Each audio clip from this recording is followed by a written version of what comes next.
ঘটনাটা বলতেছি, এই ঘটনাটা কাদের সাথে ঘটছে সেটার আমি একটা ওই যে পেজ লিঙ্কটা হচ্ছে আমি কমেন্ট বক্সে দিয়ে দিব।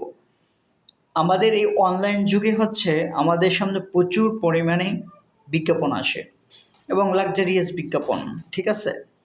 সেই বিজ্ঞাপনে অনেক কিছু, মানে এই বিজ্ঞাপনটা দেখলে এমন মনে হবে যে আপনার অনেক কিছু এখনই সমাধান হয়ে যাচ্ছে শুধুমাত্র তাদের এই জিনিসটা ক্রয় করলেই।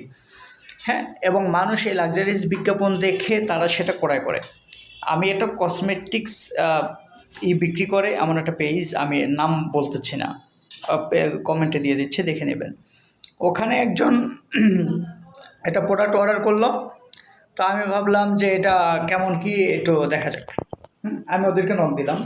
নক দেওয়ার পরে বললাম যে আপনারা যে এই যে কসমেটিক্সটা বিক্রি করতেছেন বা এই যে ক্রিমগুলো বিক্রি করেন, এইটার সরকারি অ্যাপ্রুভাল আছে কিনা, যেখান থেকে সরকারি অ্যাপ্রুভাল নেওয়া লাগে।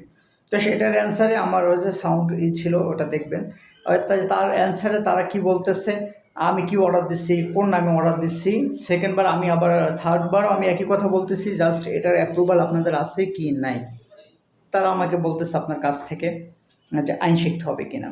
অথচ তাদের রাইট ছিল, তাদের দায়িত্ব ছিল এই অ্যাপ্রুভালটা আছে কি নাই সেটা জানানো। ইভেন আপনাদেরও প্রত্যেকের কাজ হচ্ছে কোনো থেকে অর্ডার নিলে সেটার আইনগত অনুমতি আছে কিনা সেটা চেক করে নেওয়া। ভালো থাকবেন।